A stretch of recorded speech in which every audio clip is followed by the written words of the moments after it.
Welcome back, everybody. Today, I'm going to teach you how to make someone owner of Teams in Microsoft Teams. This is particularly useful when you need to delegate administrative responsibilities or share team management duties with trusted colleagues. Let's walk through this process step by step. First things first, open your Microsoft Teams application and log into your account.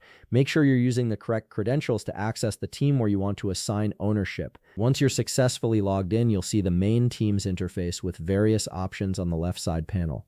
Now, on the left side of your screen, click on Chat. This will help you navigate to the team management area. From there, click on Teams and Channels. This section displays all the teams you're part of and gives you access to their settings and configurations. Next, find the specific team where you want to make someone an owner. Once you've located it, click the three dots beside the team name. This will open a drop-down menu with several options. From this menu, click Manage Team. This is where all the administrative controls for your team are housed, allowing you to modify settings, add members, and assign roles. On the top of the page, you'll see several tabs.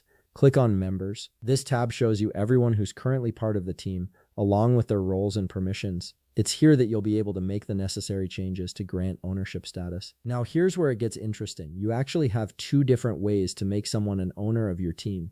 Let me explain both methods so you can choose whichever suits your situation better. The first method is to add a new member directly as an owner. Click Add Member, then input the person's name or email address in the search field. Once their profile appears, you'll see the word Member beside their name. Click on it and change it to Owner from the drop-down menu. After that, simply click Add. This method is perfect when you're bringing someone new onto the team and want them to have owner privileges right from the start. The second way is to promote an existing team member to owner status. To do this, click on Member and Guests to filter the view. This will display everyone who's already part of the team. Find the member you want to promote, and you'll see the word Member beside their name under the team role column. Click on it, and then select Owner from the options that appear. This instantly grants them ownership rights, giving them full control over team settings, member management, and channel administration. And that's it. You've successfully made someone an owner of your team in Microsoft Teams, whether by adding them fresh or promoting an existing member. If you found this video helpful, please leave a like, subscribe, and see you in the next video.